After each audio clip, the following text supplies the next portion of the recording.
Hello everyone, it is Erin Floto here, and I'm here with another 10 types video. This is a series where I talk about different types of spreads that you could have in your bullet journal, and this particular video is about party planning spreads. So I included some variety of party type spreads that you may need. The first one is an invitation list. So trying to figure out who is coming, where they're going to, what the party is, all that kind of stuff. So on the top I have, we're celebrating Amy, for example. And what is it? It's a second birthday party. It's at this park and it is on August 1st, for example. And then here is the family that is coming and the friends that you've also invited, maybe from their pre-K class, maybe they are friends, your friends' children's or something like that.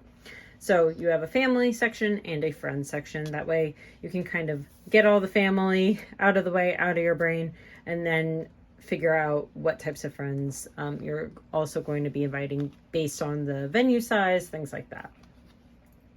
The next one is a party budget. So I have the item that you are talking about, the vendor for that item, what your budget is for the item, and then how you paid for that. You could also do a budget versus an actual cost if you're just trying to budget and then figure out how much over your budget, or if you need to spend less in a different area because that particular item was over your budget. For example, if you budgeted $100 for the cake and it ended up being $150, then you need to figure out where that $50 is going to come from somewhere else in here. So for example, I have balloons and I got them at a grocery store and the budget was $5 and I paid by credit card.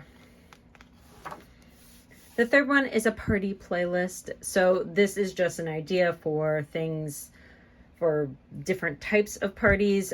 For example, if I'm doing a Halloween party, which you can see over here, I might have a different type of playlist than if it is a birthday party. Or if you have a 90s theme party, your playlist might be different than if you're just doing a regular old party and you want to do some top 40 music or something like that. So here are just an example of some songs that could be on that particular playlist. The next one is party decor inspiration. So say you're having a Halloween party and you are just looking online to get some decoration inspiration for yourself. And so you come up with a maybe spider theme, webs. There's this giant spider, which I would never want at my Halloween party because it's a little scary for me, but it could be a lot of fun to decorate your house, either like a spooky version, or you could go with like a pastel punk Halloween version, or you could just do, zombies and things like that. So there's a ton of different directions that you could take your party decor inspiration for your Halloween party. So this would give you a place to print out pictures and talk about different types of decor that you may want. Number 5 is pretty simple. It's a party menu and the grocery list that you would need for that particular menu. I've just included a few things here. For example, Halloween, jalapeno poppers, a veggie tray, and maybe you want to do like a burrito bar. And these are the types of items that you need to grocery shop for that menu. And that's if you're doing it all yourself or you're doing some sort of a potluck instead of catering that particular party. Number 6 is a timeline checklist. So this is going to be from before your party and the day of your party. So I have one line for things that are 4 weeks away. Maybe that is the time that you are picking the date, creating your invitations, coming up with the guest list, and sending those invitations. That way you can check things off as you need to do them for that particular timeline.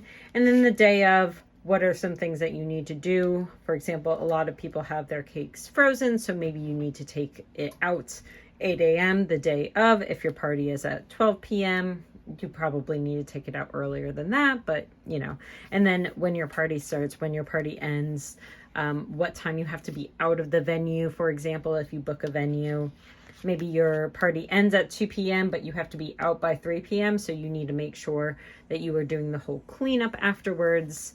Maybe you need to make sure that someone is bringing the gifts back to your home because you won't have room, things like that. So that is a full timeline checklist.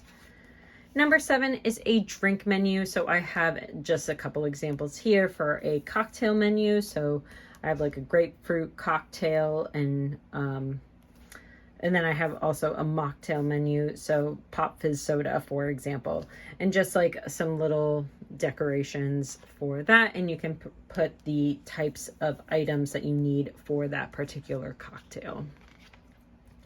Number 8 is an RSVP list. This is really, really important if you are doing a venue or if you are getting it catered, because you need to know how many guests you are having, so that way you can give that to the caterer, or you can make sure that you are getting the appropriate amount of seats, or you get a big enough cake for the amount of guests that you have, things like that. So for example, here is the person that you are addressing to. There is their address, the number of guests you invited, what they RSVP'd, and how many guests they are bringing, because maybe someone is sick, so they can't bring 2 people, they're only bringing 1 person. And then you have a space down here at the bottom for your total number of guests. That way you can do some work on the other end on how to prepare for that number of guests. Number 9 is very simple. It's a party memories page. There's nothing about a party that's not fun if you are not keeping those memories. So this is an example from Michael's birthday, and it's Michael blowing out birthday candles, and you would put a picture there, or you could doodle it if you are good at doodling, playing football, a picture of the family, and then a space to journal. I always like to journal my memories, so it's really nice to have a space on there to do that as well. And then the last one I have here is a reservation list. So these are for things that you are reserving for that party. So what the item is, what date you reserved it, what the order number was, and the cost associated with it. That way you can always look back and you can make this kind of like a checklist, like, oh, I need to reserve the venue, I need to reserve the chairs, I need to get the cake, I need to book a caterer, things like that. So we have the item, reserved, order, and cost. And that way you can kind of check it off as you go as well. You could always add a column for it being completed. And that is all 10 spreads. Of course, there are so many more that you could do for a party, but these are 10 spreads that may be helpful for you planning your next party. And I hope it is. So let me know down in the comments below if you have any other 10 types videos that you want me to do, and I will definitely add that to my list. So thank you so much, and I will see you next time. Bye everyone.